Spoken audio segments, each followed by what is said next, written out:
All right. So, hey, I got Thomas Miche of Miche Pest Control on the podcast, and we're going to be discussing a whole bunch of stuff. Hey, welcome to the podcast, man. Thanks. Yeah. You wrote into, we're going to be discussing a lot about SEO, and I guess you and I built your business similarly. We built it with just nothing more than SEO and social media. I mean, that's really what I've done for my business. Cool. Let's talk about yours. I mean, when did you get into the business, by the way? How did you get in? So I got into pest control as a door-to-door sales rep. Okay. Did not build my business with door-to-door, but that's how I got into the business. Right. This was about 10, 11 years ago. Right. And there's a company that's local to the area I'm in now called Ecotech. They're no longer in business. They actually sold to Green Pest Services. Okay. And that's just how I got started. Yeah. What state are you in, by the way? So I live in Manassas, Virginia. Okay. But our service area goes clear up to the Delaware border. Got it. Okay. Okay. So we do Virginia, Maryland, and DC. Oh, okay. So you're tri-state. Okay. So you started out as door-to-door sales. Yep. And then how long were you in that before you got into your own business? I did door-to-door sales for a couple years. Then Okay. I actually worked as a technician for Moxie. Okay. And then for Terminix. Uh-huh. I actually moved across the country for that. Chased my wife. That's a whole different story. That seems to be that seems to be a running theme on this podcast. Is it? Yeah, you're the second guy that's done that. Yeah, I forgot how his name. I just lost my train of thought, but he says, "Yeah, man, I went home and then I decided I met this girl. I'm gonna go back to propose her. He just went across the country, you know, and left to do the same thing. So luckily it worked out." There you go. Yeah, man. So then you start. How long have you been in business now? So a little less than 2 years. Got it. So yeah. After I was a technician for Terminix, I went to be service manager there. Okay. And then I worked for Greenix for a few years, helped them start a bunch of new offices. Got it. And then I have 4 kids now. It's hard to travel as much as I was doing, so I started my own. Got it. So yeah, when you're starting up branches, but that's great experience though. I mean, when you get to be at that level, you start understanding the business side. Yep. Because most pest technicians don't understand the sales, the marketing, or the business side. They understand the technical. And then they get in and they realize, oh, dang, this is hard. They don't know anything. Yeah. Being a technician is one thing. Being an owner and now responsible for 5, 6, 7 hats and having to know it all and learn it, at least it gets difficult. I came from sales. So to me, sales, like I wasn't afraid to get into business because for me, sales was easy. I didn't have to, I wasn't good at marketing, but I was good at sales. So that was easier for me to build. I started getting, I think my technician after, 2 years, I started hiring already. And then, but I got into so many other things. I went down so many rabbit trails. Yeah, I was, I would have 3, 4 crews of 10, 12 people working subcontracts all the time. One painting condos, the other one was putting up fences. The other one was cleaning pools. And then after in 2013, at the end of 2013, I sat down and I looked at my income and I said, dang, I'm working all these hours. And the only thing really producing good money is pest control, because we had the pest control business too, on top of everything. This was 50% of our business was pest control. And I'm like, why am I working all these hours with all these crews, all these subcontractors going insane? And the income just couldn't, it was a 30% margin compared to 55, 60% that we were getting gross on the pest control. Yep. So that's when I decided, that's it. I'm just going to devote myself to pest control. And I was working I've always worked 80 hours. I just don't know how not to. It just depends on what I decide to do it in.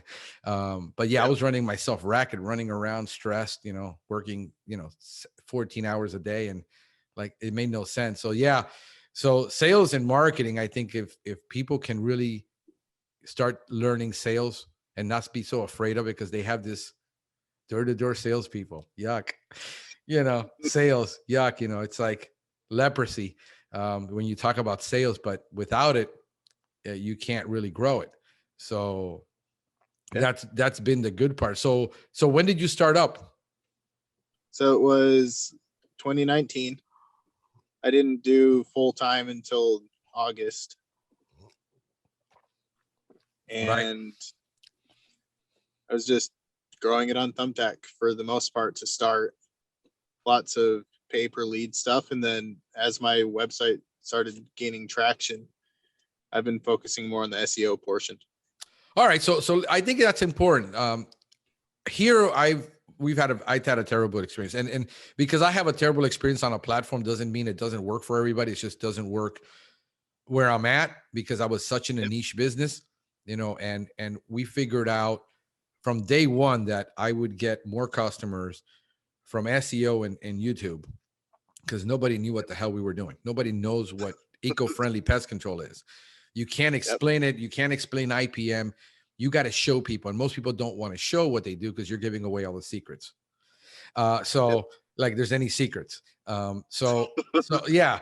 So it's when I show people by 5 steps to getting rid of roaches, they're like, just come and do it for us. It's too much work. So that's why I don't worry about it. So talk to me about Thumbtack and what was your experience there with that? So initially, I bid on every single lead that came in. Mm-hmm. The way Thumbtack works, people go in, they request a bid from people. Mm-hmm. There's a lot of tire kickers. Right. So you're only ever going to sell a portion of them. Okay. Thumbtack gives you money back on a lead that doesn't even look at your bid within 48 hours. Okay. If you automatically pay for the lead. Okay. Only if you automatically pay for it. So I set up automatically paying for all of them. Right. I targeted everything. I automatically paid for everything, and we had a wide area. I noticed that the more you're willing to spend on Thumbtack, the more Thumbtack promotes you. Right. And it's just the same across any other platform. I mean, when you're doing marketing, the guy who spends the most wins. I mean, that's just a reality. Whether it's yellow page ads, whether you want the whole page, and said you were the only guy on that page, whether you bought a front page in a magazine or a whole billboard, you bought 5 billboards within 5 miles, stretch. The more you spend, the more you're gonna potentially get more business. That's just the numbers game. Yep. And to grow, I bid on everything. Right. Everything. I was sitting on my duff, so it's like, why wouldn't I? Right. So you had the time, because it is time intensive to sit there and then micromanage these leads, because you got to okay, that didn't work out. Let me get my money back on this. That's work. Yep. Yeah. There was a lot of work that went into it. And then I missed the lead because I was driving to go service something that I'd already sold. And I responded in 5 minutes. I took the time to pull over. And in that amount of time, I lost the job. Right. I was pissed. So I hired a technician pretty quick, and I decided if I can focus on selling, right, just filling someone else's schedule, we'll get more done than if I'm missing out on these leads that I'm paying for. Right. I just took the plunge and hired someone super quickly. Right. See, and you were really smart at that, because I've had that conversation with a bunch of other people. These platforms you have to respond, whether it's Yelp or you got to respond super quick. So what I've talked to people that are doing, and I know a couple of guys who've got $2-3 million companies doing, what they realized very quick is they had to have a person buy that phone designed, dedicated just for that. And that was their job. So he's actually doing it on a couple of platforms, and that goes directly to that salesperson. It doesn't go through the office phone system, and they got a cell phone that they're on, and they're on that. So if you're saying it didn't work for me, but you're in an attic and you say, I'll respond to this call as soon as I'm out of this in an hour, forget about it. You're done. Yeah. Never gonna work. Yeah. Yeah. So that's the secret to it for people like, oh, the platform doesn't work. It sucks. It's, no, you just got to be faster. You got to be better. And that's like on Yelp, and that's like on that one, and there's just a bunch of others. They're just designed. When I did it here in Miami, it would literally, the cost was so high on a lot of these platforms. I would literally respond within 5 seconds, and I could not get that person on the other end of the phone. On 90% of the time, nobody would respond. I would be calling back the platform and going, hey, listen, I've been calling these people 5 seconds. Here's when it came in, and I can show you when I responded to that call. And nobody picks up. And it was literally costing me, by the time I got through the lead cost, not the sales cost, the lead cost alone, it was about $250 to acquire a customer on those platforms for Miami. Miami is so cutthroat competitive. And they send it to 3 other companies. Of course. Yeah. So there's, so you're getting, well, I'm getting 3. This is where people get frustrated. They're saying, well, I'm paying $13 a lead. That's not a qualified lead. That's somebody with a heartbeat going, I think I want pest control. I'm interested in the idea of pest control. It's your job to qualify and sell. And where a lot of guys fall apart is they don't know how to sell and close. Because you waste their time spending an hour on the phone to find out they don't service the area. Yeah. Yeah. So a whole lot goes into this about that dedication. That was brilliant that you recognized, I could make more money selling, because you're a salesman. You were created for something, and that was it. You weren't created really for the tech part. The tech part is the business part. It's your dues, I guess you got to pay to, but that, I think it's vital that you got that right away. Yep. I agree. And then the next best thing I did was I dedicated someone to doing all the messages and stuff, just like you'd said. All right. So I could focus on other things. Right. So what was this part of the business? So I've been focusing. So right away, we needed 4 trucks up and rolling. Right. That's just all from Thumbtack. Thumbtack was responsible for 3 of the 4 trucks to start. Wow. And that was just in a couple months that we did that. It was honestly, it's crazy. All right. So let me ask you this, and let's talk about ROI for a minute, because that's phenomenal. I mean, that you're able to do it just on that platform. It was about a $9 per dollar spent on Thumbtack. Return on advertising spent. 9 to 1. 9 to 1. So that's freaking amazing. Because if I could get 6 to 1, I'd be tickled to death here in Miami. Right.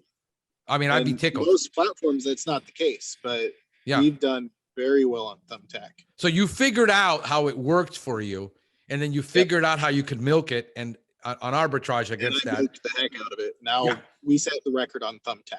Our first full quarter in business, we set the record for the number of hires and reviews. Jeez. How many guys you got now? So we have 7 now. Thumbtack customers don't last super long. In 2 years? 2 years, less than 2 years. Right. So the turnover is high for those clients because. Yep. And what's the reason? The best retaining platform. Right. A lot of them are. We get a lot of stuff for people selling the home, people that renovate houses, flip them. Got it. Like that's one of the key demographics of Thumbtack, is best way to put it. Okay. So we don't naturally get a ton of long-term clients, but it's still responsible for almost half of our long-term clients, our active recurring customer base. Right. So when we're looking at you got about a 50% retention with that platform. Yeah. So a lot of it is, how long do they usually stay with you? Is it just the initial service? You solve the problem and then there's a good amount of that. Yeah. Okay. But we're able to retain a decent amount of them. It's about 50% of the people in total that we're able to service have Right. stuck. Yeah. So, and what I want to, and that's not necessarily bad. A lot of people are going to listen to that and say, "Oh my God, you've got a That's a 50% terrible retention. It's a That's what terrible they're gonna do. retention. Yeah, you got a terrible retention rate, and you have a huge turnover of clients. You must not be doing a good job because you're losing all those clients." No, they're all saying we killed all the bugs. Yeah. So what happens is it's just the nature of that beast. Yep. That if you go into that, you realize that that's going to be it. But if you're getting a 9-to-1 return and you're getting a 50% retention rate, you can keep duplicating that all day long. Yep. And that's what you've done, because you've grown in 2 years to 7 people. Yep. Yeah. And people don't get that makes no sense. That why would you go with that model? The model makes sense for you. You understand the game. Yep. It's just understanding the pieces that are on the board and how to use them. Yeah. Understanding the shape of the board. Yeah. So for a lot of people that doesn't make sense. Our customers are so different because our customers are that vegan, yoga, Zen. She's the wife that's the trophy wife that, husband makes, 15 million and she doesn't get to do anything all day. That's our client for what I sell. So I got to sell it up here, but our customer retention rate is like 96%. Our callback. Yeah. And so, but it's slow. Yep. Now what I got to figure out is how much mud do I need to throw on the wall to duplicate that number? And I basically got it. I got it 10x what I've been doing. That works for me. So instead of posting once, three to 5 times a week, we got to go to 5 times a day. Yep. And so that's why I decided I'm building my own in-house media company versus depending on those platforms that I don't own the content. Yep. I don't own that because it's just my market and my clientele that I went into is just so drastically different. Yep. So I got to play this longer game. And to some people, that's for a guy like you, like, oh my God, that would take forever. Yeah. And could I think about stomaching that 50% loss the way I'm wired? You see, so it's all this mind game. It really is. It doesn't have to do anything with the reality. It's what you're able to accept mentally, that this is the game, this is it. And just do what you do. Yep. Yeah. So now you're going into SEO. I'm sorry, go ahead. I didn't mean to cut you off on your thought there. You're fine.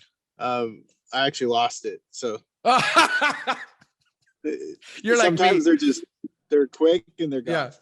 Yeah. No, I know. It happens to me constantly. I'm like, oh, look, a distraction. But yeah, so now you're focusing on the SEO, and tell me how that whole process is going for you. What's been your experience there? Yeah. So one of the first things I did, I've always known that my website and SEO was going to be the best long-term thing I could do. Right. Because ultimately, when it comes down to it, Thumbtack is my competitor. Yep. Yelp is my competitor. Yeah.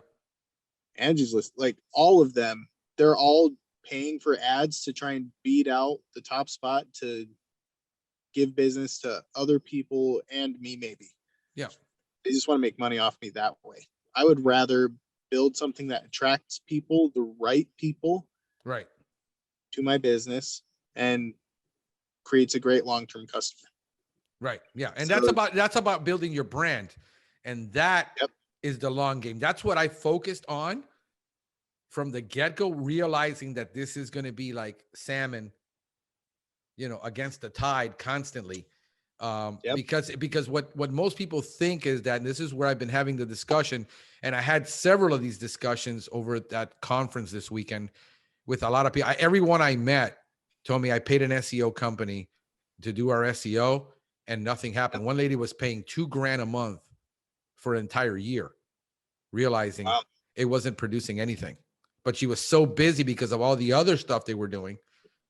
She didn't even know, didn't follow up until she decided to ask the question, what the heck are we getting? What's our ROI? So you got to be on it. You got to be like policing the police kind of deal if you're going to be in that game. Yep. And the brand, your brand is over time, and that takes time to build. It took me 2 years to rank on the first page of Google in Miami. I had to eat my way up through several hundred companies that were there longer. So it's a strategy of, it's a competitive sport. Yeah. If he's got 2,000 keywords, you need 201. Yep. And if he's got 200 blogs, you need 201. Yep. If the top guy up there, who's the top guy, and what does it take to beat him? Yep. And you got to company in my area has over 1,000 pages. Right. So I'm working on it. That's the reality. And that's what people can't stomach either. Like, they're paying a company $500 a month and thinking, how much work is this guy going to put in writing you one blog a month and telling you he's doing all this SEO? And it's like, where are you? There's like 15 components, like directories listing, social media, SEO on the website. And you think you're getting all this for $500 a month. And he's been on it for a year. And I said, dude, you're getting 41 clicks a month. And you've spent a year. I get 6,000 clicks in the off season. In my peak season, we're at 17,000 clicks a month on our website. But that took 2.5 years to get it there. We are ranking nationally right now for our key terms. For natural pest control, we're on the front page of Google right now. National. I'm getting calls from all over the country. We don't service your area. People thinking we service their area because we're ranking. But that's what I set out to do long term. You could monetize that. We are, because we're creating a network we're trying to create a network now for like pest control businesses like mine that do the eco-friendly thing, that do IPM, to be able to give them those leads. There you go. And we're trying to figure it out. But I wanted to be national because I needed to make my brand recognized, and I had to put in that work. So while everybody was sleeping, I was 9 o'clock till 2 in.the.morning writing content every single night for 2.5 years. Yep. And when your guy has 1,400 words on those blog, you need 1,600 words. It's a competitive sport. You got to figure out what it takes to outdo your competition. And if you're not willing to pay it, don't even enter that game. Go spend. I would have rather some of these guys spend $500 a month on Facebook ads. Yep. Because then you're at least getting impressions. It's doing something. And you're getting clicks, and you're getting clicks to your website. Somebody's giving you a call. You got to measure that ROI. If you're not measuring the ROI, how the heck do you know what you're doing is working? When I talk to guys about A/B split testing ads, they look at me like deer in the headlights. What are you talking about? That's new to me. Yeah, I mean, if you're not split testing your ads, how do you even know your ads are working? Which one works better?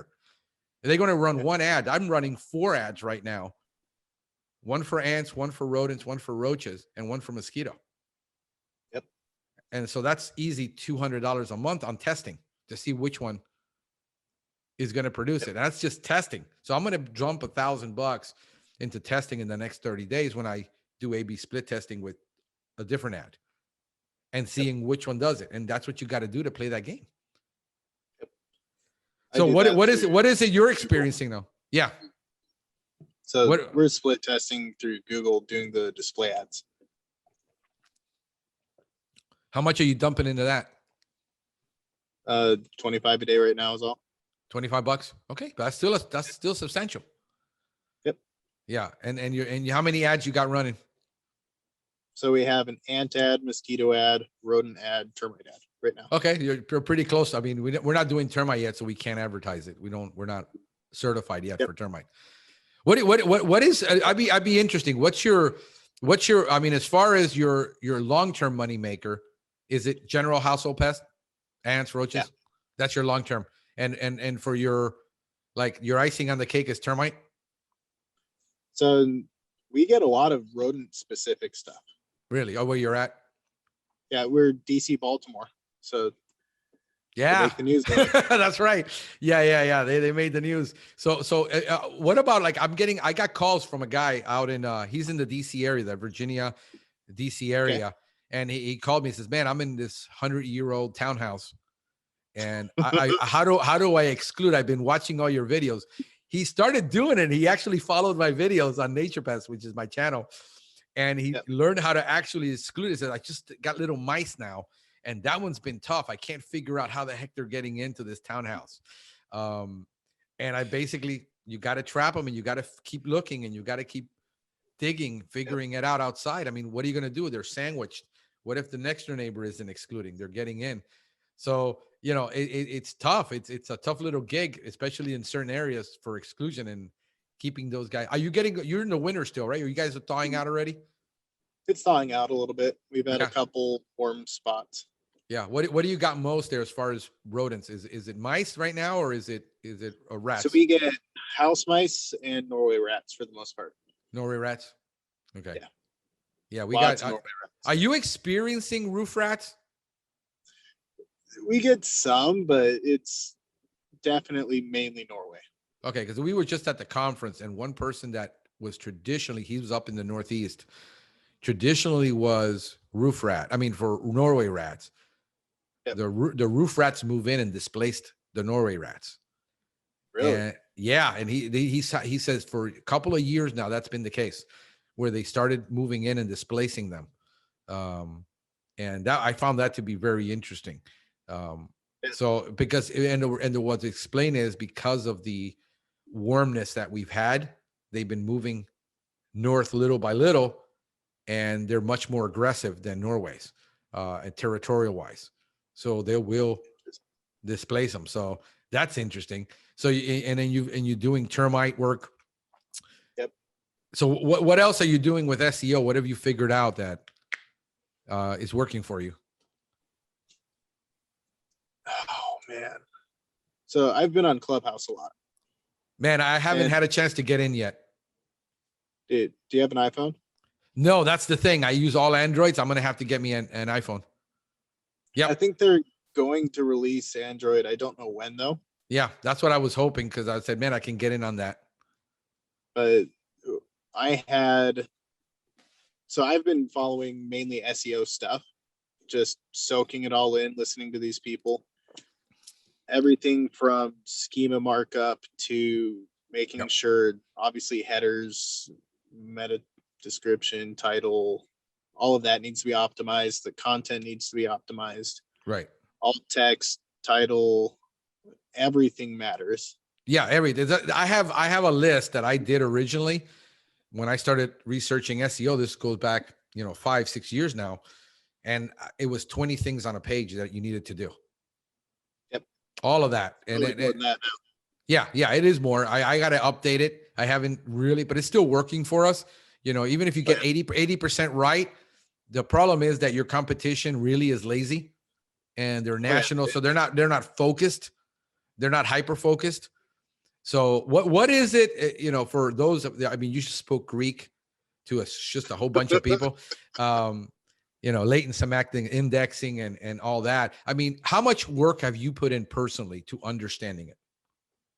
Personally, to understanding it, it's been the number one thing that I've listened to for over a year now, is lots of YouTube videos, even podcasts. Yeah.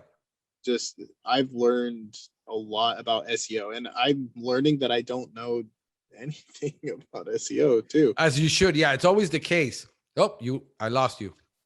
Sorry, I got a call coming in. Oh, that's what happens. Yeah, let me flip back. No problem. Okay. Yeah. So how many hours do you think you've put into this, to learning?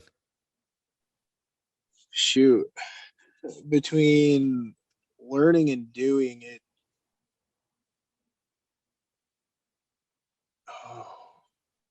more than a full-time job's worth over the last year. Yeah, that's the reality. Like, I'm probably 50 hours a week just learning and doing SEO. Yeah. Not counting anything else I do. Yeah. Yeah, that's the reality. Most people don't understand. So this is what I laugh when somebody tells me I'm going to spend 500, 1,000, 2,000. For a guy to do the amount of SEO work that I've done on a yearly basis, I would have to pay a company something like 10 grand a month for the amount of content I put out. I mean, literally, we put out 2.5 hours of content a day right now for Pestgeek podcast only. I have a part-time guy now that's his job. Cool. And that takes 20 hours a week.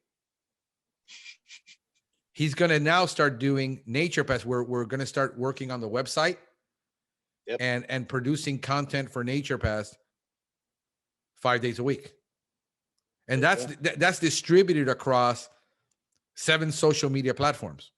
That's one video for YouTube, one video custom for Instagram, one video for TikTok, and then shared across everything else custom. So why would you not repurpose content? Use like a TikTok video, repurpose it for reels and all the other stuff. Yep. That's what we're doing now. We take a lot of my full-length podcast and we take up chunks of that, and we're going to flood TikTok 7 times a day.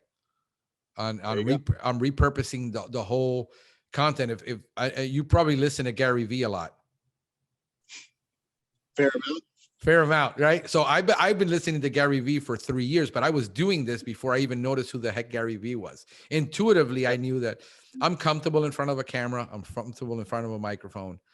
I have the knowledge to share, and that's what I focused on. Then I started writing blogs on my unique niche was that I was writing blogs on plant healthcare. Nobody was. So I found my niche, and I said, I'm in LNO. I mean, we were 95% LNO before I decided in 2013 to launch General Household Pest. Now we're about 60-40. Household Pest is taking that over. And then we're going to enter into termites this year.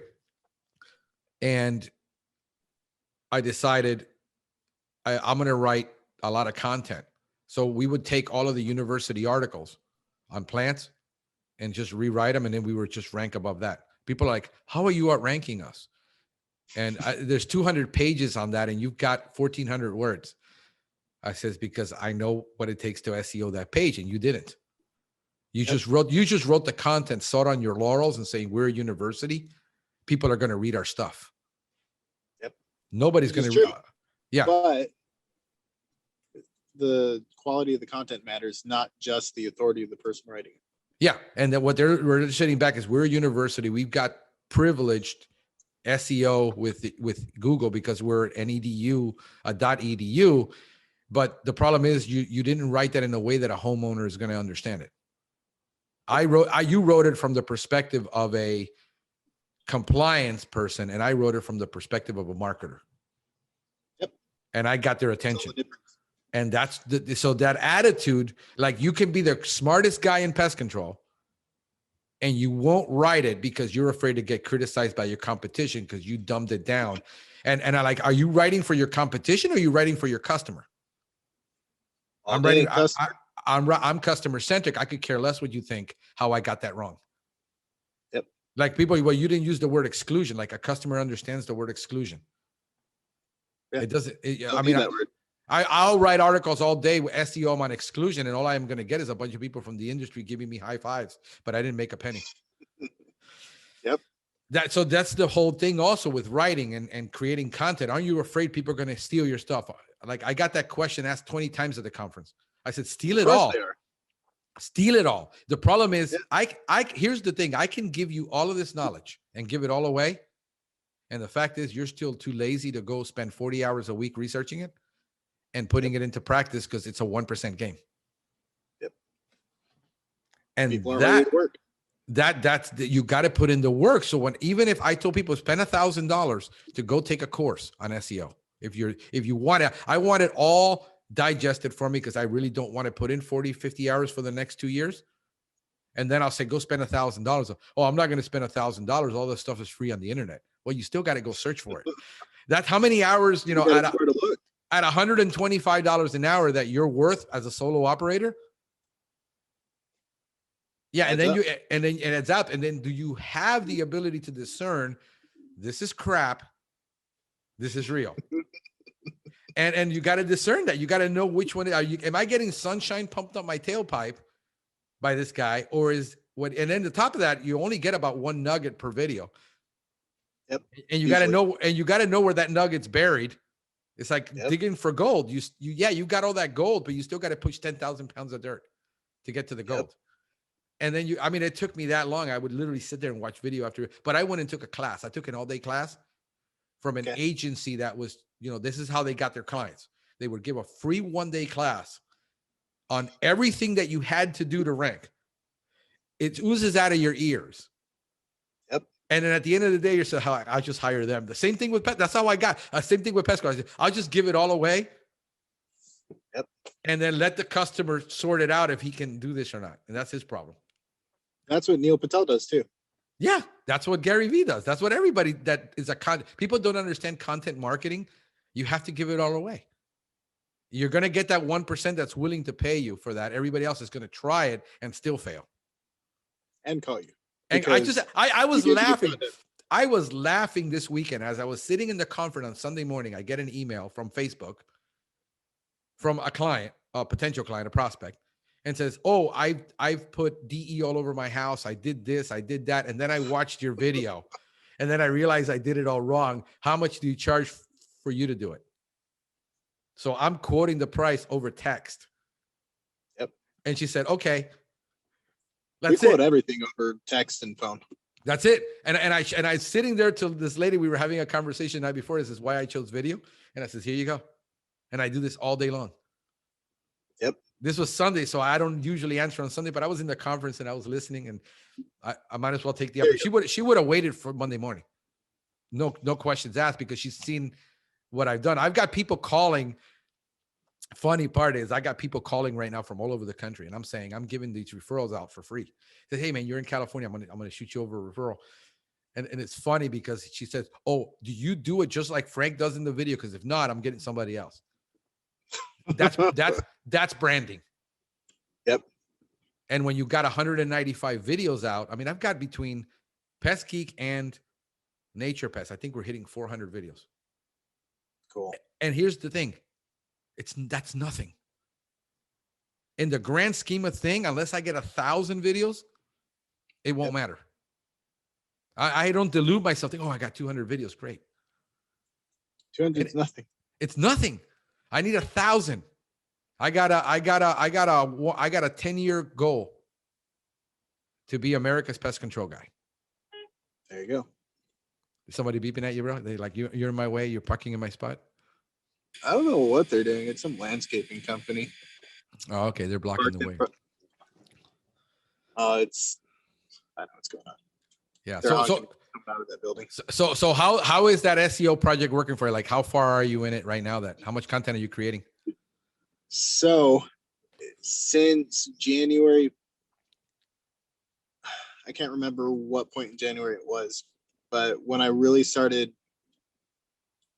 hitting the content producing heavy, I've more than doubled the number of pages. Okay. And the average length per page has gone up probably about 20%. So I know it's working. I use SEMrush to keep an eye on things. It's pretty helpful. Yeah, I like both. You know about it because I saw you take a screenshot of that on Facebook the one day. Yeah. No, I like them. They're a little bit more pricey than SpyFu. So, and when I looked at both of them, pretty close. We just went with SpyFu right now to do it, and then I'll probably get a SEMrush, and because I haven't done it for the longest time. I haven't done any SEO other than produce videos and Pestgeek, because it's really on autopilot. It's still, I mean, I've got the maximum number of pages. Now we're going to start writing pages for other counties that we're going into and cities. So we're going to be writing a lot of city pages now, probably 60 city pages that we have to write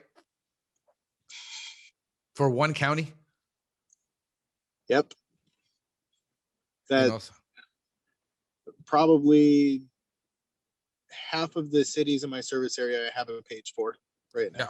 Yeah. We've got we got to write. There's 66 cities In Dade County, there's about another 50 something in Broward, and we got to write pages for all those areas. What So I'm are you trying writing to pages before you go there? Is that what you're doing? Yeah, we'll just start writing out the pages. We're already hitting that county. We're already going into that whole county.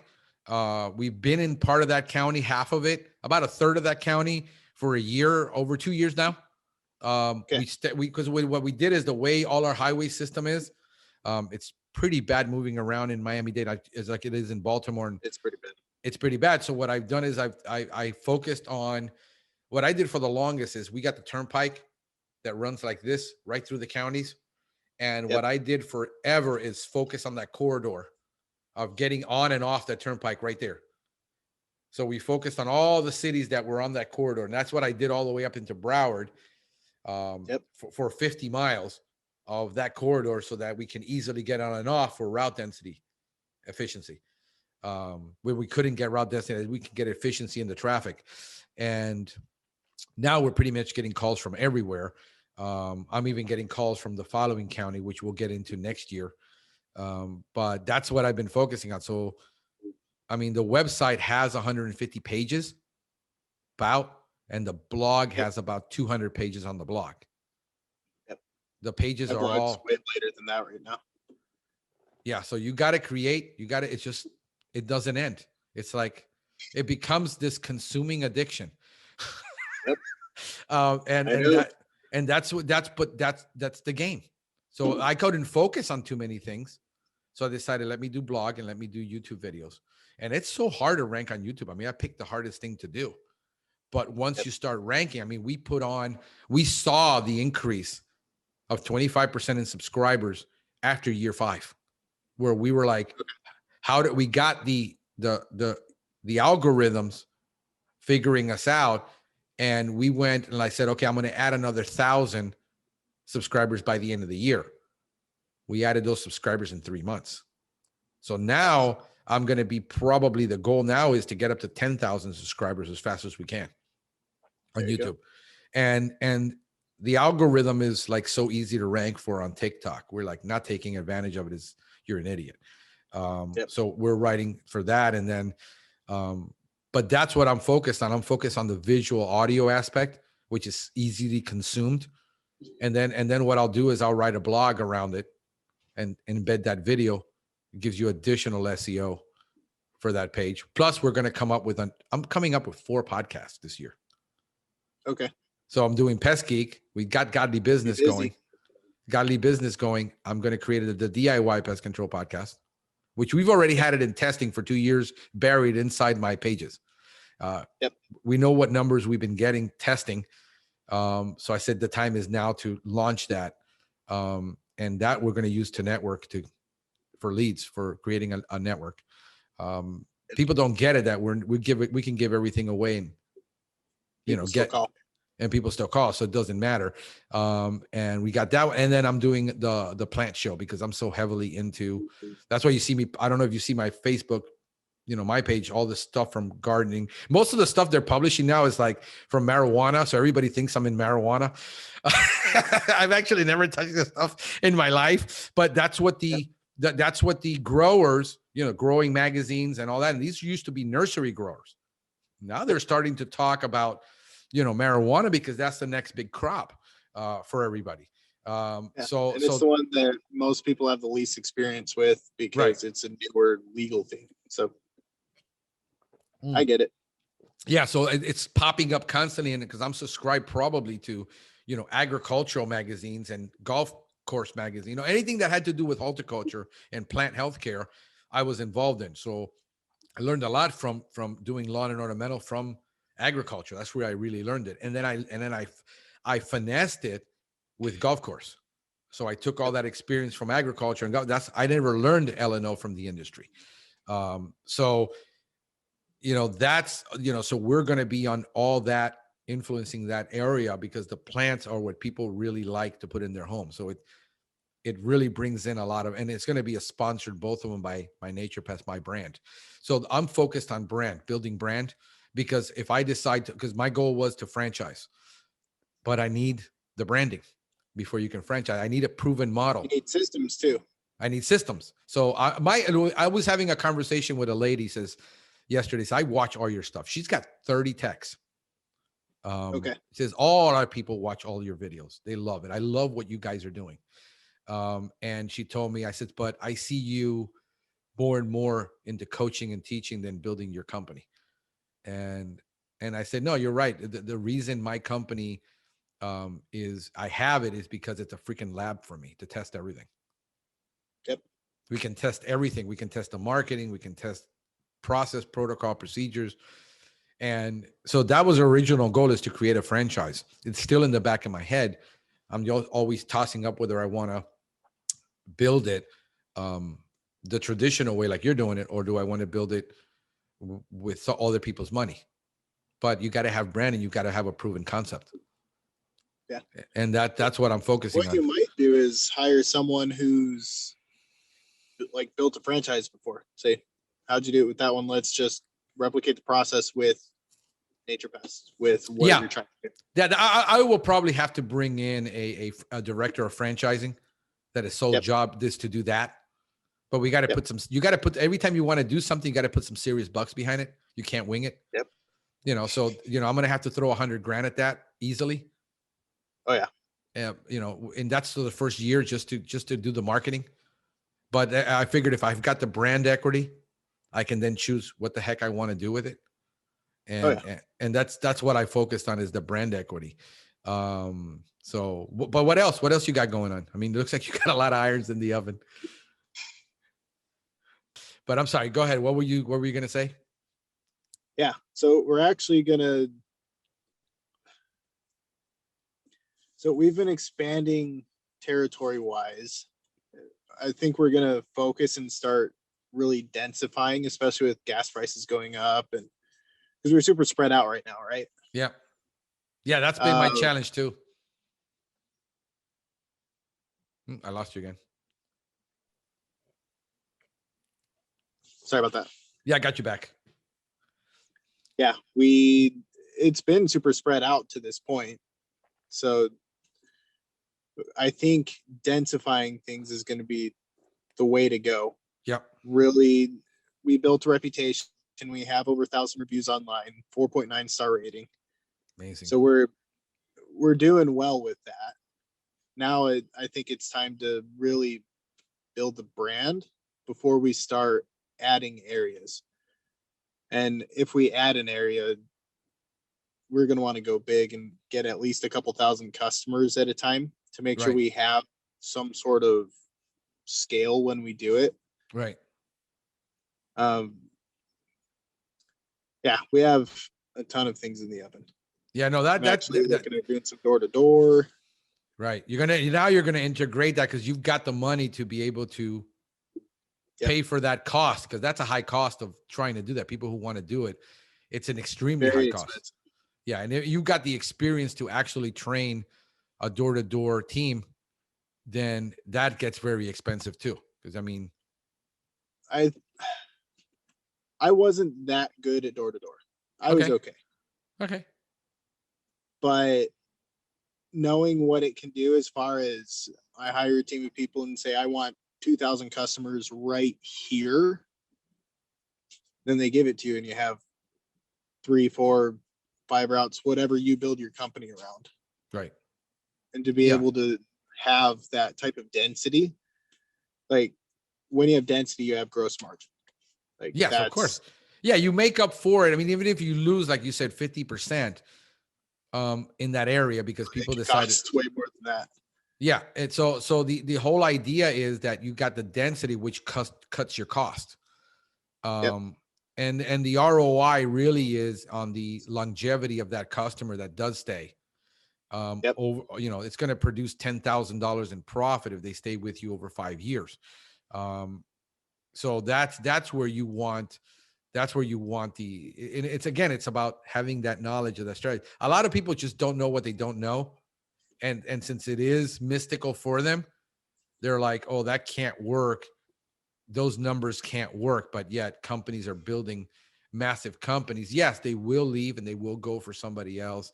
And it always, I mean, I've got guys here who are building density, and their customers are staying with them. It's not. So it always has to do with the market too. I mean, demographics, psychographics, sociographics have a lot to play. What works in one area of the country isn't really going to work everywhere. Like nobody's successfully done it in South Florida. They haven't done it. Nobody successfully have done door to door. None of the companies have done it. The reason is the law. You got to be W-2 employees.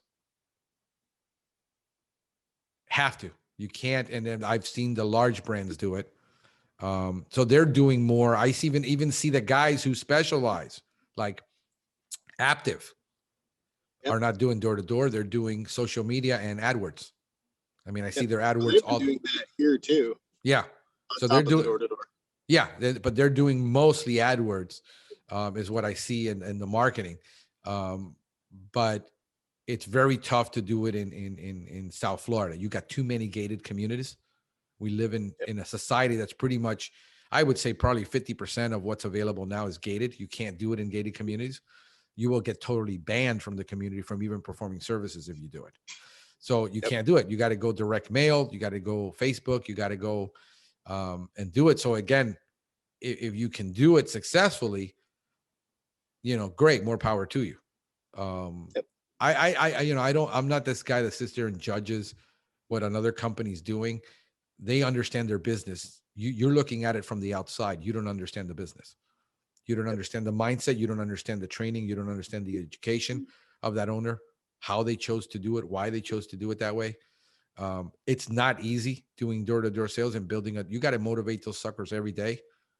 You better be like a Tony Robbins every day. Yep. And it comes at a huge cost to bring those guys in, keep them in hotels, whatever you have to do to bring them in. People don't understand, if you hire a company that does door to door, you pay 100% of the cost of that annual contract. And you plus something, and then you have a 50% cancellation rate. It's a huge cost. It all depends on a lot of things. Yeah, it's the strategy. You got to know the strategy before you can judge it. To understand it. So I'm not, I understand the game. A lot of these guys are doing pest control, don't understand the business, don't understand the numbers. It doesn't make sense to them. It makes sense to me, depending on the strategy. And like right now, I'm going to get super aggressive with route density, but I'm going to probably do it with Facebook ads and local ads on a lot of that. When I go into termite, if I decide to use a place like Thumbtack or Yelp, I will probably only target termite customers on Yelp. That's it. What do you think? I don't know. What have you done? So what have I done? I've done on Yelp. Home Advisor, on Yelp. The biggest thing I've noticed, and this is why we have 3 locations already. Mm-hmm. It's because Yelp only allows you to advertise in a 15-mile radius. Mm-hmm. You can designate service areas as much as, I think it's 100 miles away. But as far as the actual advertising goes, the maximum radius at the moment is 15 miles. Right. Yeah. So that's why we have 3 branches. I'm looking at eventually doing an office per county. That's a lot. Yeah. Let me talk to you about that strategy, because for us, it's probably more difficult. What is required for you to open up a branch from the legal aspect? You have to have, obviously, all the regular business licensing that you would normally need. You need the pesticide business license, you need commercial applicator, and obviously any registered technicians that you have out working. Yeah. Same here. We got to have a certified operator. We can work under our license. We only need 1 license, but we need a certified operator. And that takes 3 years to become a certified operator in Florida. Yeah. So it's 2 years in Virginia, unless you have reciprocity, which you can get it sooner if you're licensed in another state that they are reciprocal with. Yeah. I think it's the same in Maryland. I reciprocated into that one. Yeah. See, here you can't. They don't reciprocate with anybody. So you better have an entomology degree, and then you can do 1 year of experience. If not, you got to go for the full 3 years. with a company. So for me to open up a branch, I got that tech has to stay with me for 3 years. Yep. Or I have to go out and say, yeah, I've got, 55,000 a year, 55 to 65,000 a year for a certified operator who can be a branch manager. The problem is most certified operators don't have any business experience of running a branch. They don't have sales experience. That's the problem. They got technical experience. And most CPOs that I talk to, I mean, are basically doing, we're going to do this. We're going to spray baseboards. I mean, they're still in that mentality. So just because I hired a certified operator doesn't mean he's going to fit into our brand and our culture of how we do it to be able to grow that branch. And he's going to, and then have, can he read a P&L? I got to groom a guy. Most of them not. Or I have to bring in a guy from another industry, like a manager who ran, a nice big restaurant with, 25 million a year restaurant, like a Cheesecake Factory. Yep. And say he understands business. He understands how to manage lead people.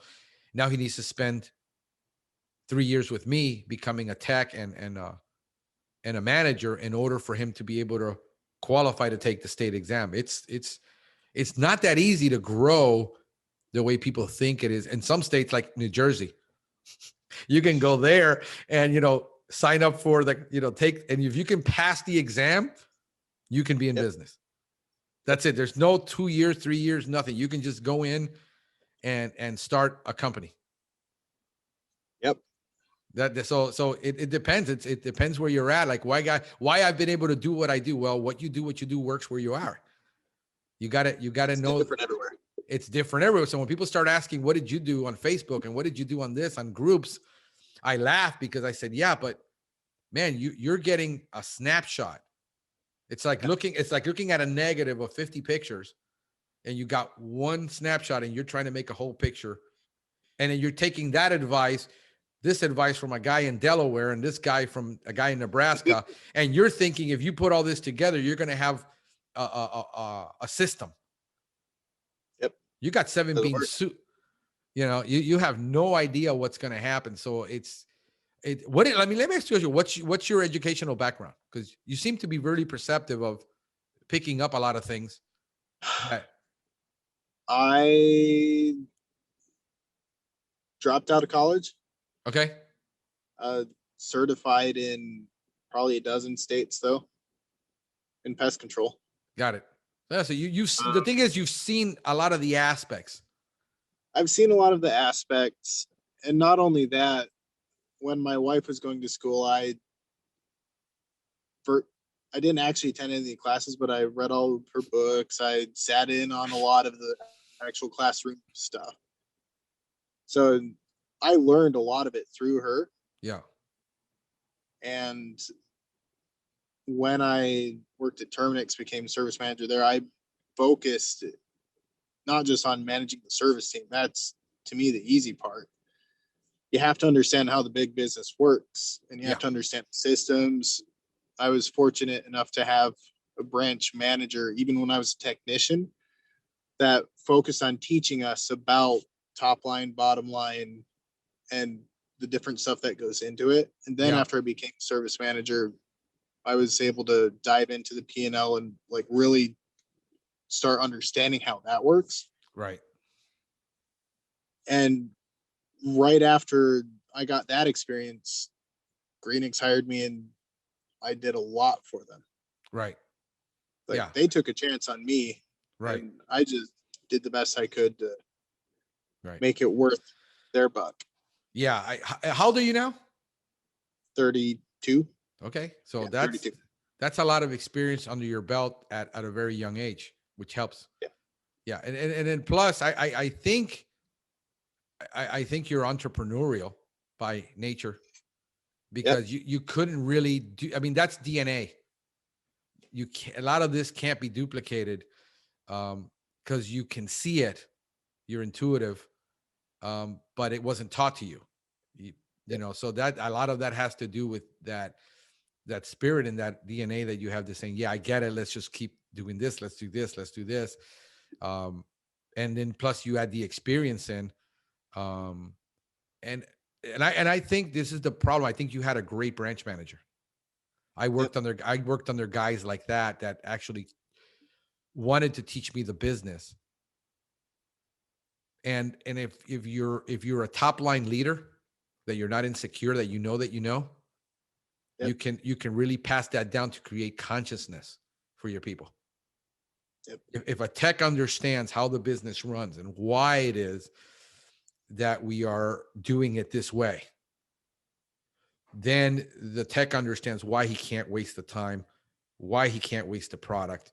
You know, there's a culture that gets created where those guys that are lower end eventually leave because they don't fit in that culture, and the guys who are like you stick around and excel because of leaders like that. I mean, I would venture to say that was pretty successful branch if he was doing that with all of his people and helping his people understand.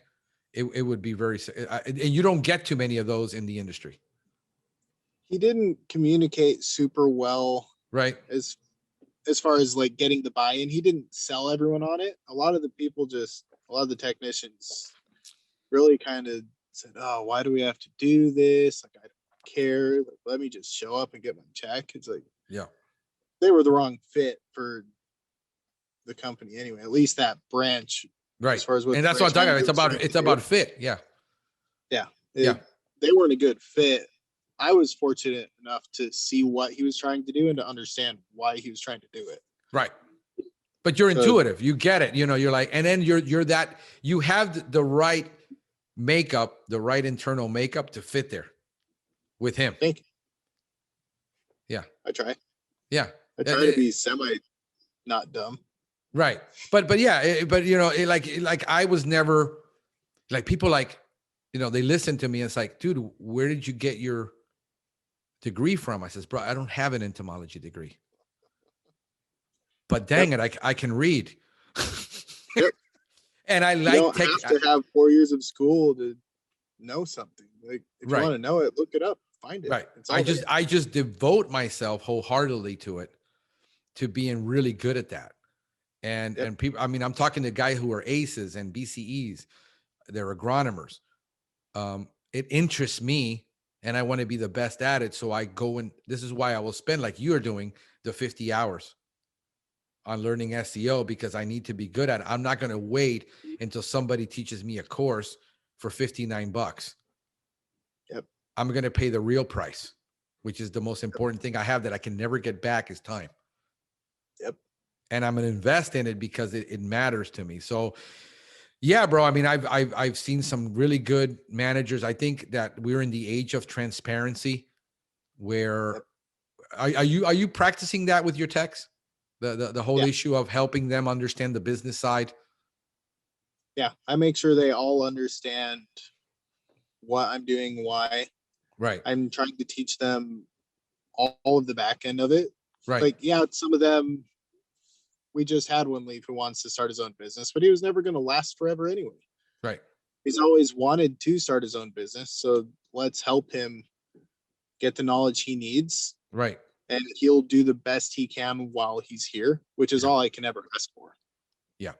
No, that's fine. I had a guy, we were having lunch and we've talked forever. We were constantly, because he's here in Florida. He's like, you know, an hour and a half from me, but we've never had a chance to actually hook up. He says, bro, I started my company when I heard your podcast. He had been I think an 11 or 13-year tech for a large local company here.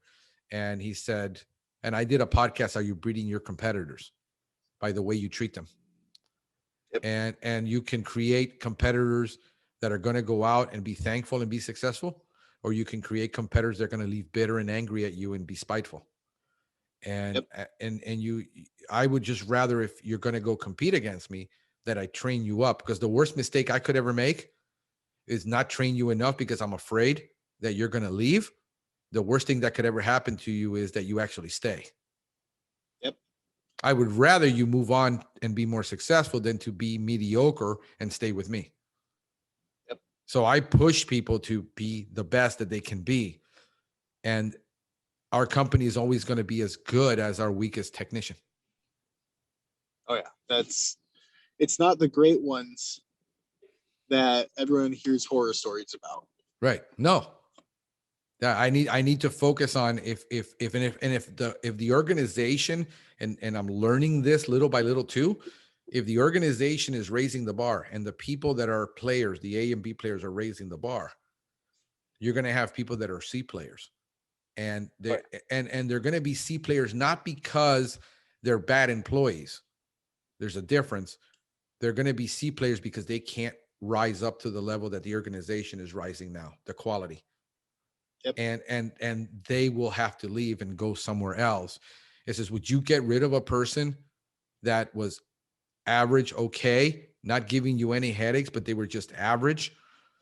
I probably would, because if he was on a baseball team, nobody would let him play. Yep. We seem to, it's okay to do this in sports, where if you have a weak player on your team that isn't making any points, you keep them on the roster. It's not okay to do it in sports, but it seems to be okay to do it in business, because this is people's jobs. What do you think that basketball player does for a living? He's getting paid. He's got a contract. Yep. So when the organization rises, when you got a guy on a team like we did on the Heat, where you got LeBron and you got Dwayne and you got these three guys all together on a team, and there's that chemistry, and he raises everybody above, that guy who just can't handle that kind of, he's going to have to move on. And that's how you win championships. Yep. And that's how you build championship teams. And people can't seem, their sports. I mean, we got a country that is sports fanatical, and they can't transition the coaching and the teaching and the training and all of these things from sports and transition it into business and have that same attitude. Yep. That one is just bewilders me, to where I'm constantly, my business is constantly coaching, not training, but constantly coaching, and sometimes on stupid stuff. Like, why'd you do that? I don't know. I can think of a few things like that. Yeah, like even simple things like we don't think about. We were just having a discussion with Paul Alley, and he says, it comes down to creating a culture of servant people, but he gets it because he's a believer. He's a strong believer. And we understand this whole issue of servanthood and being a servant. And most people don't get it. They're just, I'm out for myself. And he started talking about, hey, the most impressive things is like, hey, the customer left their trash bin on the corner. Bring it in for him. Yeah. Simple things like that have nothing to, like, my guy, every time we get called back, I always prove my point. I says, what did that have to do with pest control? He knocked on the door. She was inside. She waved at him through the window. This was just recently, okay? Yep. She waved at him through the window, and he waves back and doesn't go back to the door to talk to her and see, is everything okay inside? He was expecting her. Why didn't she just tell me to come on in, that she had a problem? So the next day I get the call, and it's like, hey, your guy was here, but I think we miscommunicated, and I was having a roach inside, and I wanted him to come back. And he didn't think for a minute, let me just go to the door and just talk to her, because we're so focused on doing the work instead of being humans. And he's 25. He's 25. And knock on the door. He's 25 and she's 85. Culturally, very different. So that's how do you can't teach that from a manual. This is coaching. This is, next time you go back and you talk to them and be warm and pretend that's your grandmother. So what we do on that is every single time we do a service, we have to knock on the door. Yeah. I don't care what we're there for. If it's a mosquito service outside, obviously we're not going to do anything inside. Right. Still got to knock on the door, because you don't know what's going on. What if there's termites inside and you miss out on a big old sale? Yep. What if they we have that policy. We have that policy. He knocked. She's old. It took her half an hour to walk through that house. She saw him from the window and waved, and it's like, next time, just, with somebody, go back and said, I'm going back, and talk to them about, she's, walking through her house. I mean, she's an old lady.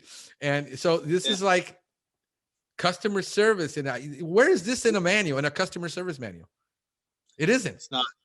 You got to cut it. So people don't have the patience for coaching. They want to tell the technician, this is, you're supposed to be wired with this, like I'm wired with this. Realizing that you've got 25-year-olds who've had 2 jobs in their life. One of them was, serving coffee and, at Starbucks. One of them was pushing carts. Pushing carts. Yeah, I've got a job pushing carts. But he's got the right makeup because he's loving, he's kind, he cares. He was the one that was just texting me while you were like, hey, that job was for today. He's on top of it when it comes to this is what I have to do. It's not for Thursday, it's for today. So I had to go change that back. Oh, by the way, the address is wrong on this. You need to fix it. Yep.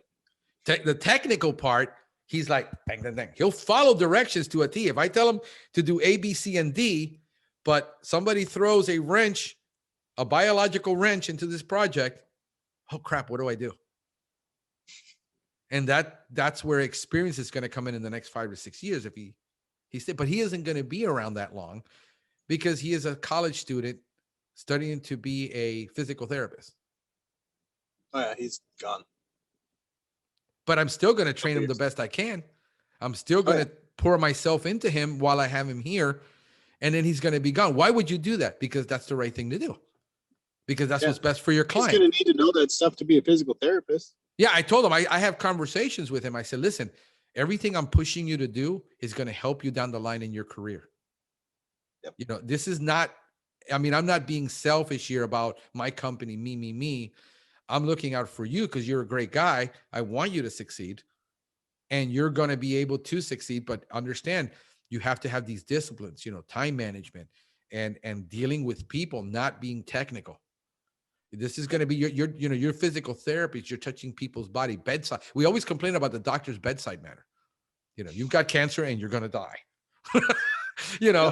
And we don't realize that that's not what most patients are needing. That you need that, but if you have the great bedside manner, that's what makes you exceptional doctor from the point of the client, not the fact that you saved his life. Well, not just that. It's been proven if you're a doctor and you spend 1 minute just talking, chit-chatting with your patient, you're massively less likely to get sued. Yeah. Just 1 minute. Yeah. It's been proven time and time again with studies. Well, we're looking at all the studies in the pest control, how people get sued. Yeah.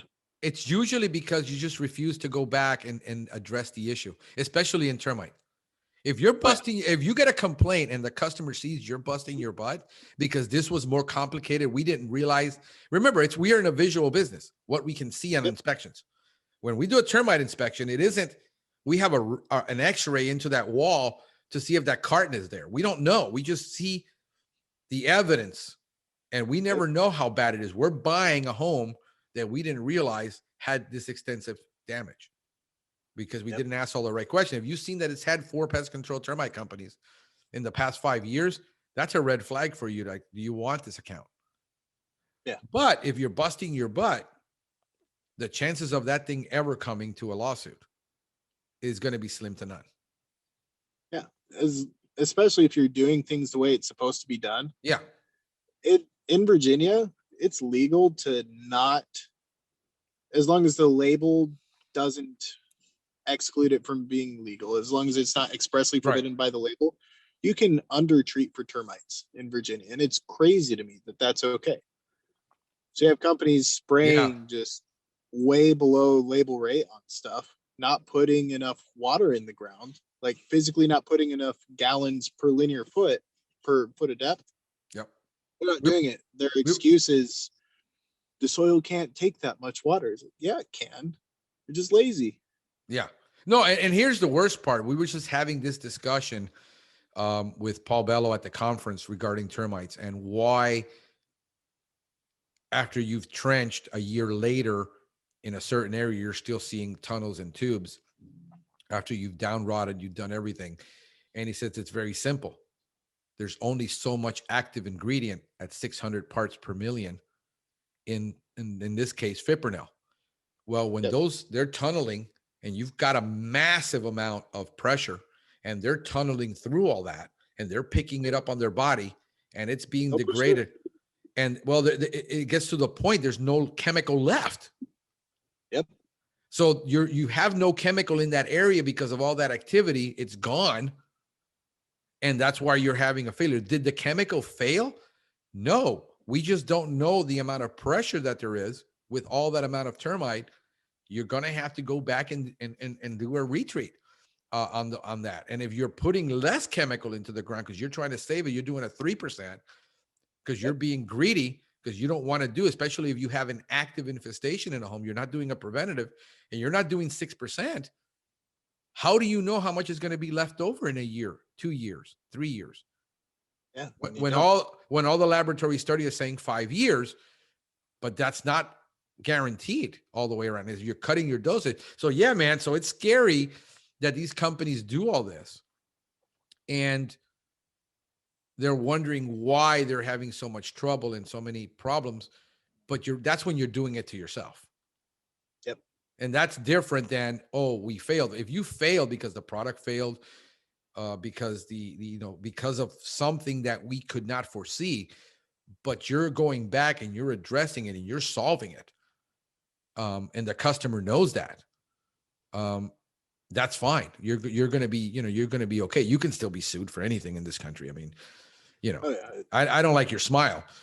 You can be sued, but the reality is that if we're doing our jobs and we're doing it following a protocol on how we do this, that failure rate that shrinks down, so that you're dealing in that 5 to 6% game now. You're not in that 20 to 50% game. So yeah, bro, it's not easy. But it sounds like you're having a ball. It sounds like you're living the dream. What are your next steps? What are you envisioning for your next year or so? Next year or so, if I'm right, we're going to probably 4x in size this year. That's crazy. Doesn't it scare you? Yeah, it does. Yeah. I'll be honest. But it scares the crap out of me. To be honest, I was hoping a 50% increase this year. So we did what we did last year with not even 100 reviews on Google and maybe 100 or 200 on Thumbtack, because that was by and large our highest volume lead source. Right. We did all of that with one location with like 100 reviews. We have 4 times as many reviews on Google. We just finished getting a 3rd Google location up. Earlier was our 4th location that I'm working on. Right. For Google. So we can get more local traction with the GMB. Right. And we're doing more Yelp locations. We ramped up Angie's List. We, like, you name it, we're ratcheting it up on the cost-effective things. Right. Not everything I've done is paid off, but now I know the stuff that doesn't work, so I cut that out and I'm ramping up the stuff that works.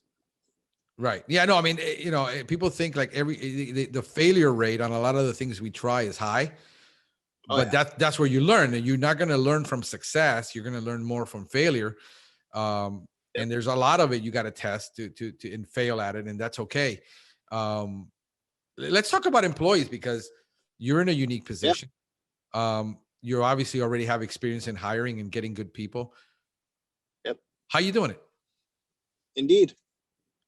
Yeah. I mean, I'm still favorable to Indeed. However, you're going to get like that same amount of, I have dirt. Sorry. Yeah. I hired a couple of my brothers right away. Okay. Well, that's good. I hired 3 of my brothers. I hired my wife. Okay. And 2 of my 3 brothers have totaled a truck. Neither of those ones are working for me anymore. I have stories for days, but I needed them, but I'm glad they're gone. Right. it's, as far as the best producing source of employees, it's definitely been Indeed. Right. But I play a very aggressive ground game on Indeed. I don't pay for it. I haven't needed to because we've been able to get the candidates. Yeah, we've been able to do the same thing. I haven't paid for ads. I'll get 1,000 candidates easy on one posting. Oh yeah. We don't get that unless it's customer service. We literally had Yeah. on a short posting is probably 700-800 applicants, because customer service, we have it completely remote. But for technicians, we post in every large city in our service area. Yeah, I did a test I did a test and I posted one ad in every city. It's all 66 of them. Yep. For the county to get, because we're a remote business. I mean, you're going to have to travel to somewhere to get the vehicle. It doesn't matter where you're at. Yeah. So we just posted one on every city. So I had 66 ads running for free, but they're for 30 days. And then you gotta update them. So you get the best traction the first few days that a post is up, but you still get good response for up to a week afterward. So the way I do it is they apply, I send them a message, and every week I refresh the posting. But I send them a message saying, hey, you have to take these assessments. If you don't take the assessment, I'm not even considering you. And we test for reliability. We test for customer focus and orientation. Those are the specific assessments that we have to take. Yeah. Are you using the Facebook assessments or are you paying a company for assessments? No, we're doing the Indeed assessments. The Indeed assessments. Okay. Oh yeah. Sorry. Facebook. Indeed. Yeah. Indeed assessment. I clarified it because I knew that's what you meant. Yeah. I use those assessments, and if they don't test high enough on it, they get rejected. Right. It's not worth wasting my time, my service manager's time. We have team leaders. The teams are super small. It's really just them and maybe one or two other people, depending on the location. We're developing them into managers. So depending on whether we need people or not, that determines what assessment score we'll interview them with. So if they test proficient on both of them, if we need people, we'll interview everyone proficient enough. If we're just interviewing to look for great people, then they have to get at least highly proficient on both of the tests. Yeah. Because if you can't show up, you can't work for me. And if you suck with customers, I don't want you. Right. Yeah. Yeah. The customer service part is crucial for us. I started doing from the get-go the same thing. I just started doing it with a private company. We use Criteria Corp because it analyzes it on so many dimensions. Our profile is 75 minutes because again, we have that higher. I mean, we're servicing the top 1% to the top 5% of the money makers in our area. And you need technicians that are on their game. Because if they don't know how to deal with, if you don't know how to deal with a power person, and you're going to fall apart. And so we try to then develop on that. Hey, you got another call? Of course I did. Of course I got another call. By the way, I'm going to leave all that in here. I'm not editing that out. So that's fine. It's raw, so I don't care. So my thing is, I want people that can think. Yep. And if you can't think, you don't even qualify.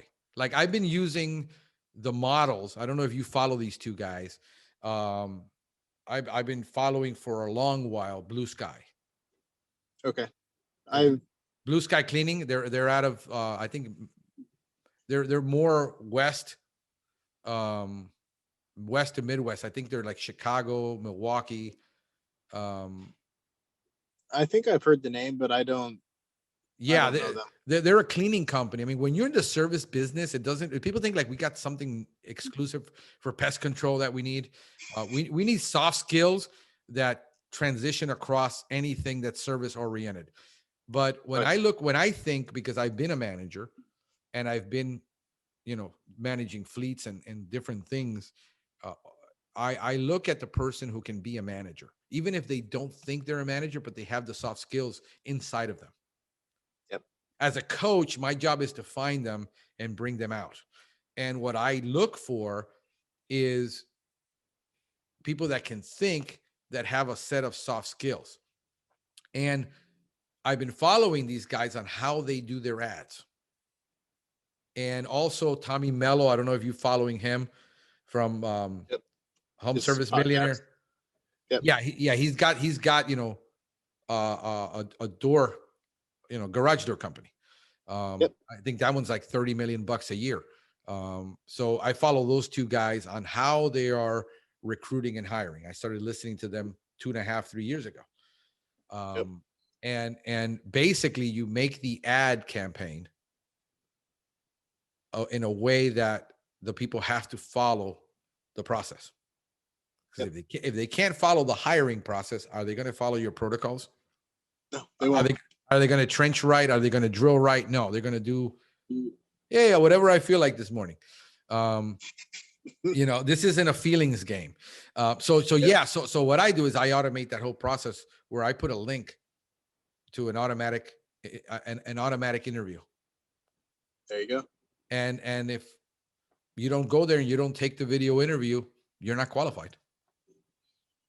It's been and simple. So I eliminate all the guys that are emailing me and it's like, your link doesn't work. Well, if you can't figure out in 2021 how to copy and paste a link, you're not a thinker.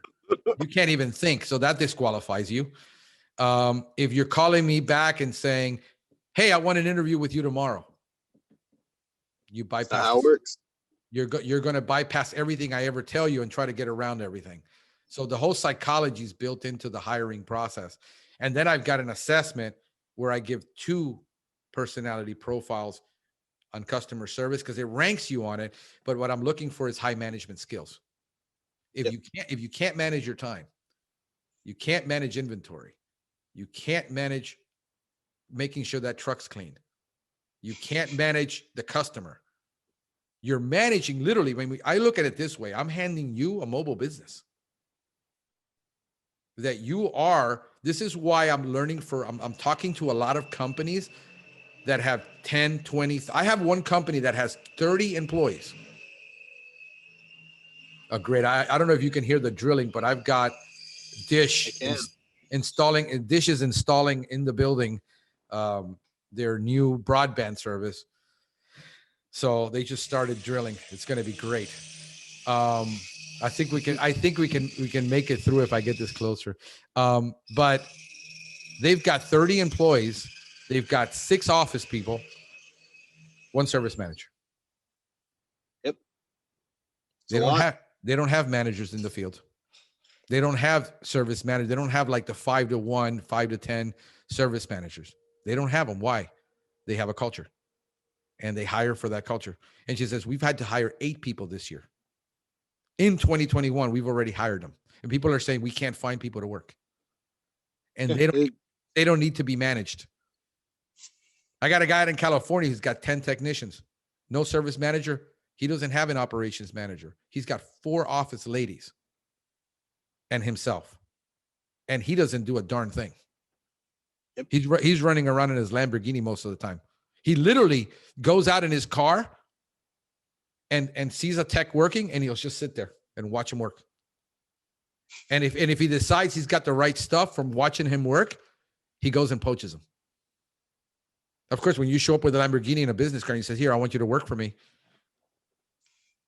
Literally, that's how he does it, dude. I'm not kidding you.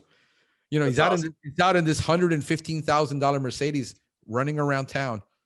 Literally, this is what he does. He does 0 advertising, all SEO and Google. That's it.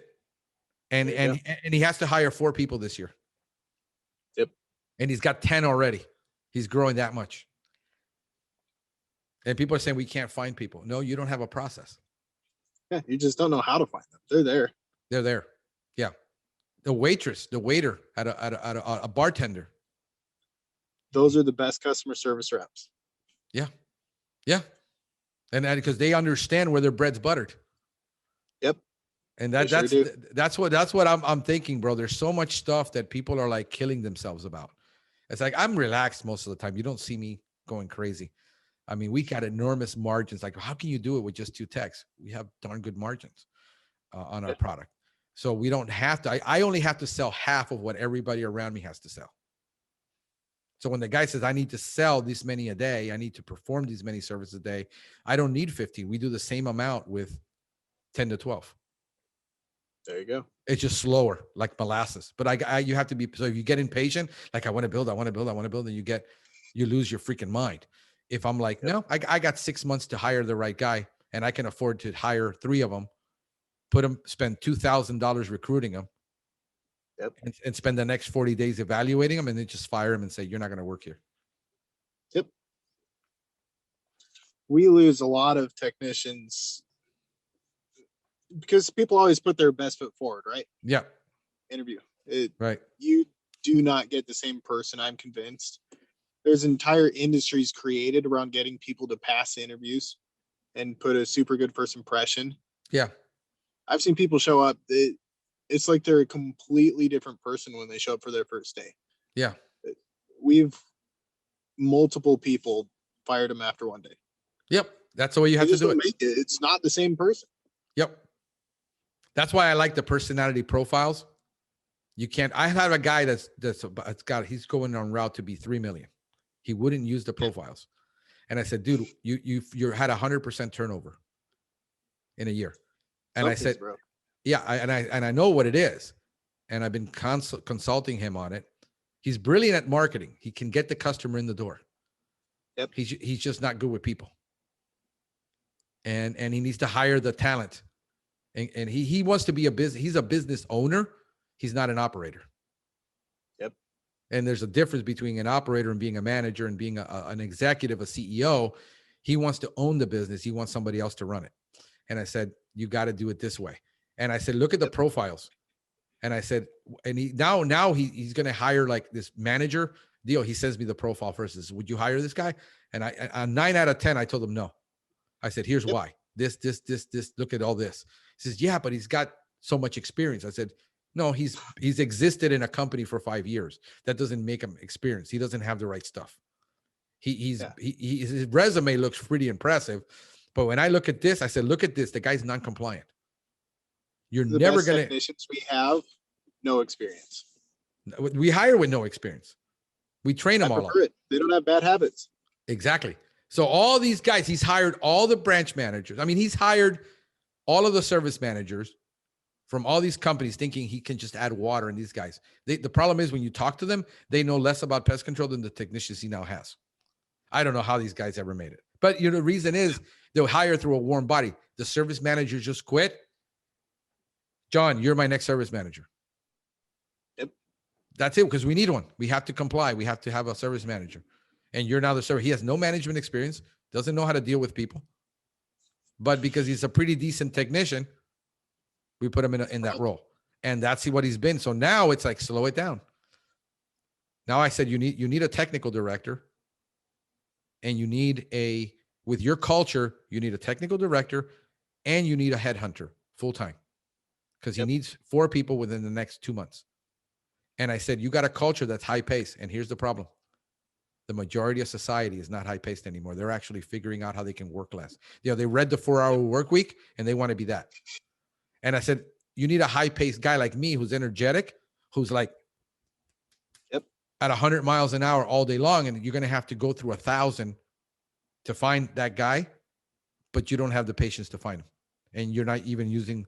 And I said, pump $3,000 into ads for Indeed and put out like 20 ads. And you'll get people in the, you'll get people in the pipeline. It's just that it's like, I look at it like mining for gold. You got to move 10,000. You got to sift through a lot of dirt to find that nugget. And then after you find it, you still have to refine it. Oh yeah. It's not ready. It's not ready. So these people are like, I can't find people. I says, no, you don't have a process. That's why you can't find people. Yep. So yeah, bro. So, you're obviously doing a lot of things right. And it's Right. pretty cool. And it's pretty cool, bro. It's pretty exciting to see you doing that. And especially when you're going neener, neener, neener, you know, I don't have a degree. You know, a lot of people think, well, you got to have a degree. You got to have this, you got to have that. Cause those are, you know, I have people with MBAs trying to work for me right now as technicians. I've found MBA technicians are the worst. I know. Don't even do it. Yeah, no, I don't. I've had one lady who is an educator who wants to get out of education, and she actually has a degree and wanted to work for me. I'm like, do you realize this job pays like $40,000 a year to start? Which Can't if you're afford your student loan payment. Yeah, I mean, like, you know, why would you want to work and usually because they're burned out, they're done. And Yep. you know, is that going to make you a good employee if you're burned out, but now you got to lose half of your income? Are you really going to be happy? Can you really like be like, I'm a real simple guy, dude. I mean, to me, it's food, bed, phone. You know, I don't need a whole lot to be happy. None of the stuff I own, you know, I mean, I'm a minimalist at heart. I'm just as happy with a Toyota Corolla than I am, you know, driving a Kia, you know, Sorento. It means nothing to me. So you know, it's like, can you live a lifestyle? That's why I've been able to do what I do, because I don't have a lifestyle that I need to wear a Rolex or prove something to somebody. You know, take out my 100,000 out of the bank so I can show it on camera. Look at all the cash and put it on my bed that we made in the last, you know, like these idiots are doing on YouTube. You know, renting out a Lamborghini for a weekend just to say how successful their business is. I had one guy that wanted to do a podcast. He's a mental a coach that teaches how to people to deal with their beliefs about money. Okay.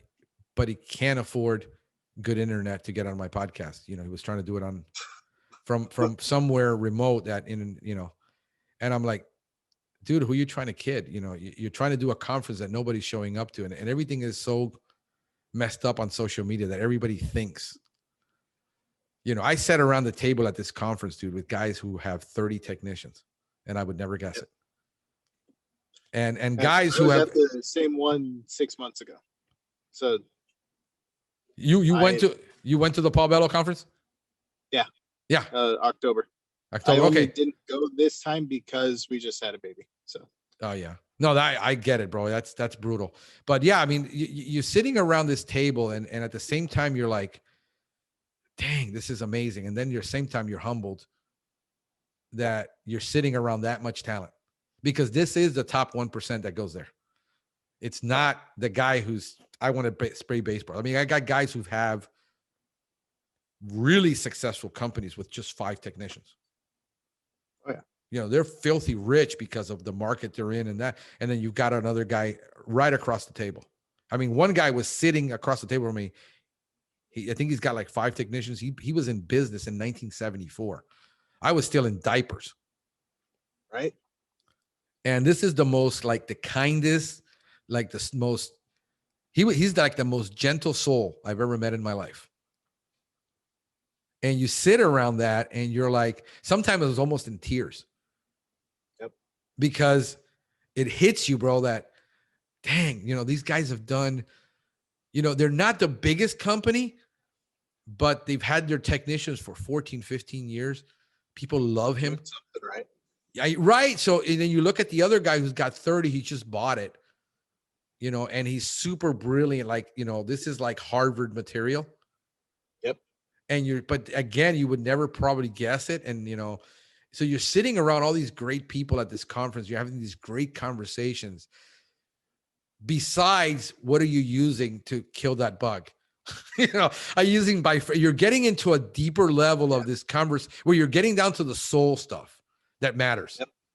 I thought, to me, that was like the most, other than getting screamed at by Paul. If you're going to this, I got to warn people, if you're going to go to this conference, to the Paul Bello conference, Paul Bello is a New York Italian. Okay. Yep. He will rip you a new one. very, very quickly. But it's almost comical because I already know him, and people are like, for the first time, like they're, I could just see the poop just dropped into their pants as they were sitting there. The way he talks, he's very, very colorful. But yeah, man, I mean, I mean, and a lot of the guys I already knew that were in that conference. We talk a lot, but it was, to have Paul Alley. I mean, he's been in business 30 something years in New York. That's really the stuff that and what I don't know, have you ever been to like an expo or you've been to Pest World? Yep. Okay. Pest World is like, but basically like nonstop promotionals. I mean, literally like watching. Yeah, it really is. It's really, there's very little actual substance of real content that you can either use to grow your business. This is what the Paul Bello conference is about growing your business. I've been to the expo, I've been to 2 of them. And then you're like from one conference to the next, thinking you're going to get all this great knowledge. And I was like, dang, I could have watched 20 YouTube videos and gotten the same information. There's nothing more bang. Yeah, there's nothing really there from that perspective. But it's where you go to the conference and then you go and have these conversations with the people. The problem is there's just so many and you don't know who knows what. So, and there's not enough time because they don't give you enough time with all the activities keeping you busy. And then the vendors are complaining they don't have enough time with people. This is more very intimate. This is, if you're looking at really, really, really growing this and really taking like the next level, that's where I would probably go. I mean, I'm waiting for the October one. They're going to do it in Florida again. I think they like Florida because people like coming down for vacation and enjoying, because a lot of people coming from the north are snowed in. So, and they might as well use their, because there's only 2 days. It's like half day, 8 o'clock in the morning till 12. And then you're free the rest of the day for 2 days. And if you come for vacation, well, you should take those 2 days and then you write off the entire conference for vacation. And that's it. And then you spend the rest of your week having your vacation. So, yeah, bro. So, hey, bro, anything we didn't talk about? I mean, I'm sure we can share a million horror stories over the last couple of years. No, if you want me on again, this was like 2 hours, a little less because I'm a putz and didn't schedule with Google My Business taking so much time in mind. But yeah, do you have any questions? No, man, I think we've pretty much answered a lot for the time we've been on, but anything you want to say? Any thoughts before we close? No, it's just nice talking to you. It's obviously I see you a fair amount on Facebook and stuff, so it's cool talking to you, getting to know you a little bit more. Yeah, man. No, I really appreciate having you on and you taking the time. I know that you're busy, busier than I am for sure, with everything you got going on. I'm just trying to enjoy this phase in my life. For the next phase, I'm really taking some time to mentally and emotionally, from a lot of things that have happened in the last 2 years, to deal with. Just taking some time to reflect. And what's really fulfilling me at this point is having the conversations with people that we've been had on the weekend, having you on the podcast, seeing young people like you. I mean, I'm 50, dude, so everybody is young for me. But seeing you doing this, actually going out there and making it happen, building that business, making it happen. I'm doing more mentoring and coaching as I get older. And I'm enjoying that phase. I'm enjoying this phase in my life more than anything else. Probably the time that I enjoyed the most in my life, believe it or not, is when I was a youth pastor. Okay. I didn't know you did that. Yeah, I did it for 4 years. I was in youth ministry for about 10 years. Okay. I did anything from elementary, little kids, all the way up to college, and taught, and that was, to me, the most rewarding time in my life. Oh yeah. More than business, more than career. It just didn't pay the bills. Unfortunately, that's the reality. And I still do it. I still do, but I think I'm more into entering into a mentor role in my life, where you're going to learn more from my mistakes than you are going to learn from my success. Yep. And I've been talking to people. I got people like building $100,000 company, people building $3 million companies, Yep.